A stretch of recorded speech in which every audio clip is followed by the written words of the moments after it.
সাংগঠনিক শক্তি বৃদ্ধি এবং জনসংযোগ আরো মজবুত করতে বাগনান বিধানসভা এলাকায় নতুন দলীয় কার্যালয়ের সূচনা করল ভারতীয় জনতা পার্টি অর্থাৎ বিজেপি।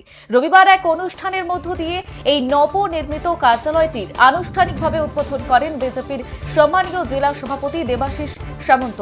ফিতে কেটে এবং ভারত মাতার প্রতিকৃতিতে মাল্যদান এবং প্রদীপ প্রজ্বলনের মাধ্যমে কার্যালয়ের দ্বারোদ্ঘাটন করা হয়। আর এই উপলক্ষে জেলা সভাপতি ছাড়াও উপস্থিত ছিলেন বাগনানের স্থানীয় বিজেপি নেতৃত্ব এবং বিপুল সংখ্যক কর্মী সমর্থক।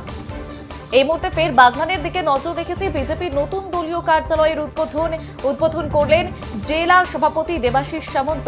এখানে উপস্থিত ছিলেন অন্যান্য বিশিষ্ট বিজেপি ব্যক্তিবর্গরা।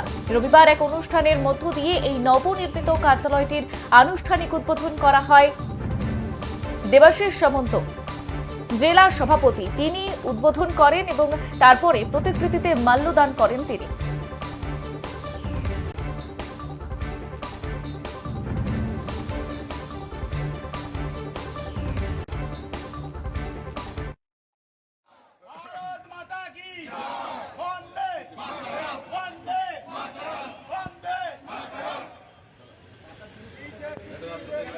সবাই